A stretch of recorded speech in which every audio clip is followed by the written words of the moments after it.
Good afternoon to both of you. Ashwani, I'm gonna tee this off to you first. This is some of the Democrat response, blaming the guns, also blaming, Donald Trump himself or Charlie Kirk himself, and I think it's a really bad look. Well, it's great to be on, and I want to start by sending my condolences to Charlie's family. Look, no matter who you are or what you have said, no one should be gunned down in this country, whether it's students in classrooms or public figures who have spent their careers mocking victims of gun violence. The principle is the same. No one should be shot like this. Gun violence does not discriminate, and the truth is, universal background checks, banning AR-15s, safe storage, and investing in mental health have all proven to reduce shootings. We do not honor anyone's memory, including Charlie's, with excuses. We honor them by finally passing reforms that actually save lives. Information from Utah authorities that the bullet casings had anti-fascist language on them. President Trump and his followers have been called fascists by the left now for over a decade. And this was a targeted political assassination by a radicalized youth indoctrinated in these leftist talking points. To start, shootings like this should never happen in America. I don't care who you are. So it is disgusting. But let's be clear. The rise in violence is not a both sides issue. Every major Democrat condemned the shooting of Charlie Kirk. But when Minnesota's Democratic Speaker Melissa Hortman was killed recently, Republicans stayed silent. And no one has poured more fuel on this fire than President Trump.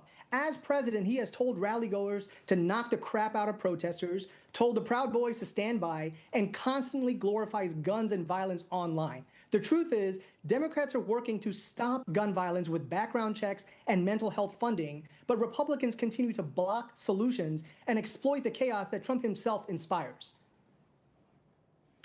I'm sorry, do you agree with Ashwani? Go ahead.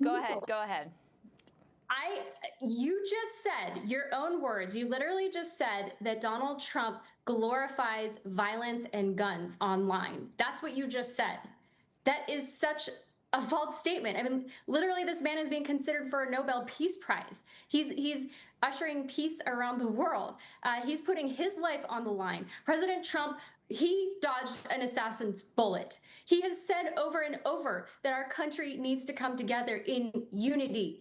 And yes, rhetorically, he came up out of the WWE wrestling culture. But you know what? You can talk smack. You can talk about these, trash talking people through a WWE format. But we all know WWE at the end of the day is about love and bringing people together. So there's a difference between having a conversation or even a conflict over ideas and a very different thing from calling for supporting terrorists like Hamas, like some of those clips that you, the Democrats that you have played there, Kelly.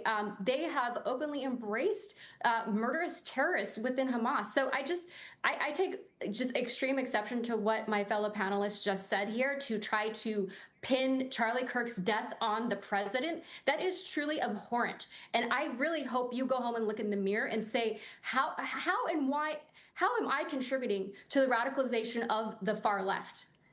What Carrie was talking about is there seems to be a disproportional assault against traditional values, and hear me out.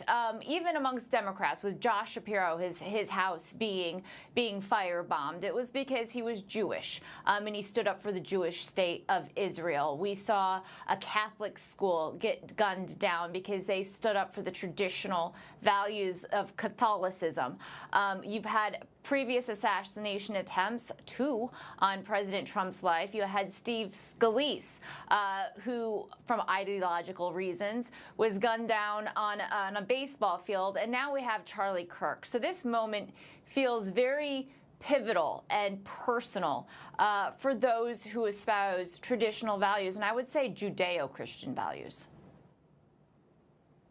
Well, again, like I said earlier, political violence of any kind, gun deaths should not be tolerated in this country. And I hope you also don't forget about the political deaths that have happened on the Democratic side as well, because gun violence does not discriminate. But as my co-panelists here said before, that Trump uses quote unquote WWE type of bullying tactics, but it's out of love. I guess I just have higher standards for my president. Look, Trump has built his entire brand on bullying, name calling, and cruelty, from mocking disabled reporters to insulting veterans and immigrants, and even inciting violence against his opponents. He calls journalists the enemy of the people and attacks judges and even jokes about critics being kicked out of his rallies in a violent way. So if Republicans suddenly want to pretend that they care about tone or tasteless language, they might want to start with the man leading their party. Trump is not toning down the rhetoric as a president should. He's only making things worse, and that is why we need not only common sense gun reform, but we need to understand that gun violence does not discriminate, and you cannot focus on these types of political attacks that are coming from the White House constantly.